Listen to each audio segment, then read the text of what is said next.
something about creating a proper voice for people who are affected by homelessness in the community, and they say, well, look, let's use the mayoral elections as an opportunity to give people a chance to do it. And you very graciously put up with me and John hosting that event for an hour or two that night, to see if we could bring together not just the voice of homeless people, but other maybe traditionally quite marginalised groups, to see if they could have a voice on issues. And it was very clear that you managed to get into the audience, and people who probably wouldn't have gone to one of the many other hustings events that we had, and as a result of that, we were challenged in different ways from the way in which we were at other events, and that was obviously very healthy. What do you remember about the whole hustings process? Because I was looking at other photos, because we captured you at the LGBT one on Wellington Street and the Trek one as well, which was down at the Unitarian Church. Yes. I found a picture of that, but this looks much more grainy. I thought this was a much better picture. A bit more how I remember it than some of the glossy ones. I remember that there were a lot of them. Sometimes, well, on 2 occasions, with 3 in one night. Yeah. Now, having been in politics for a lot of years, I've rarely been to a hustings meeting when anybody's bothered to turn up. Never mind 1 a night, and as for 3 a night, you know, it's just unprecedented. And I've used that to as part of demonstrating how much difference the mayoral system of governance makes. Because, of course, you know, there's all sorts of issues about accountability and so on, but actually, in terms of promoting people's interest in democracy in general and local democracy in particular, the mayoral system, you know, is enormously powerful for actually, you know, focusing that. Of course, it focuses on individuals, and of course, you know, alongside the power that you give to individuals, you've got to have proper accountability to the people and to the council, and there's all sorts of issues there. But that focus on electing an individual, rather than a councillor for a ward, you know, people don't turn out for that. They won't turn out for hustings for that. They're not interested in debating at that sort of level. But at this sort of thing, where you're talking about the big issues that affect the whole of the city, here we're talking, you know, particularly about housing and homelessness issues. Some of the others, you've said, you know, some of the particular themes of some of them were more general. But all of them were about the big issues that relate to our future vision for the sort of city we want to live in. And only really when you have the focus on the individual that you have in a mayoral contest do you have the opportunity to talk about the big vision for the future of the city. And as I keep saying, as I was talking about it earlier on, you know, I think that it's part of my job to have you know, and to develop with people a vision for the future of the city, and particularly to develop the pride and the self-confidence of the city about, you know, as it faces its future in some pretty challenging times, not least in housing and homelessness. Okay. Obviously you won. This was the very first Meet the Mayor. Meet the Mayor, oh yes. And these were some young reporters that we had on the Saturday morning. He came down. I always remember you squatted down and spoke to them. And I think quite a few people were impressed. And obviously there's a Mercury photographer in the background. Mayor on his knees. Yes. I think they made the paper actually, one of the pictures like that, sort of doing that. Do you find the whole Meet the Mayor process has been quite useful? Because we've got I had quite a few pictures of you that I could have put up. It's brilliant. I don't know quite what frequency we've done. It's about 1 month or something like that.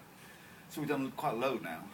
And I wondered when we first started doing it whether the interest would fizzle out.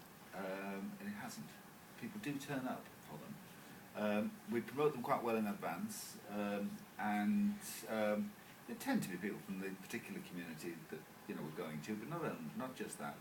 And we, I think, almost alternate city centre out in the community, city centre out in the community. So, last one we did was out in Ayleston. I've got a whole range of things, you know, from buses to the proposed, you know, bus priority corridor in the area, through to planning in the area, through to community facilities in the area, through to Ayleston Meadows, a whole range of things.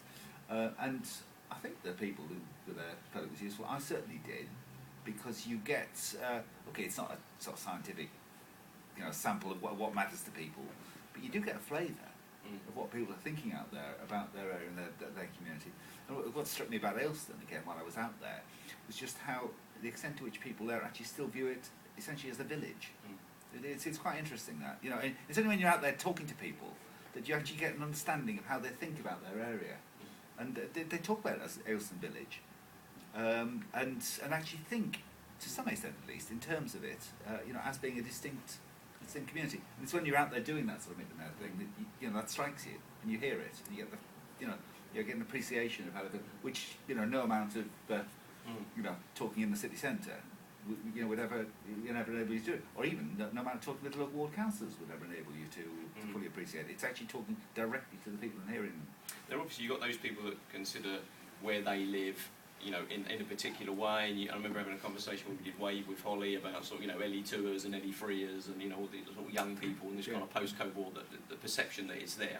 And then you've got the project like the Square Mile project, which is ultimately identified an area and is trying to use the expertise of the university to be able to help people there to kind of help themselves. In essence, is that probably a good, accurate description of saying it? I mean, do you think things like that, if proven to be successful with research, are things that we could try in other areas of the city? I think that is a really good example of some very creative thinking from one of our universities, and both of them are good creative thinking, but that's a particularly interesting one because it's about actually connecting the university, obviously with public agencies, much more with the community, and across a whole range of issues, I've been delighted to see actually that it really is something that is working with local people, and it's obviously working with the university, but I think it's working certainly where we're sitting as well for those of us who are rather more peripherally engaged through the council and indeed other public agencies. I think it is probably a model that is capable of being applied by perhaps De Montfort, but certainly by other universities and other places, and also I think just an example of how we've all, I think, got opportunities to engage the expertise, the enthusiasm we've got now in our universities for the benefit of the of the city more generally. We do get enormous benefit from the universities just in terms of what they do for our economy. But I think opportunities to engage in other ways, whether general, and wide-ranging, like that one is, or more specific, like some of the stuff that the Leicester University does, in its medical research, for example. I think some of that has the capacity to be engaged and used at a local level, and for us to benefit, from their expertise.